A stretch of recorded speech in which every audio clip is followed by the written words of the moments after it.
জানেন না? গাড়ি গাড়ি হ্যাঁ, গাড়ি তো ওইভাবে ফিটে মাফায় না, গাড়ি তো তোমার এর কাছ থেকে নিয়েছে, এটা কিনা সেকেন্ড হ্যান্ড জিনিস। তারপর আইডিয়া করেন তো 5 ফিট বাই 5 ফিট হবে নাকি? হ্যাঁ ওরকম হবে। ঠিক আছে, তাহলে আমি ওই আসলে কথা বলবো।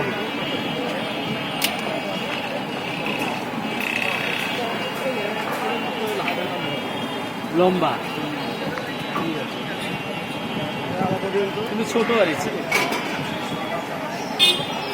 বলবো অনেক মাপ তো ওখানে দোকানে আছে। হ্যাঁ মাপ তো ওদের কাছে দেওয়া আছে সব।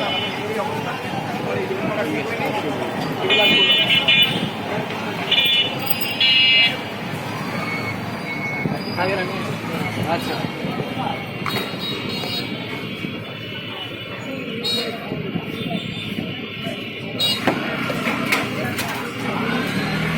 হ্যাঁ বলেন।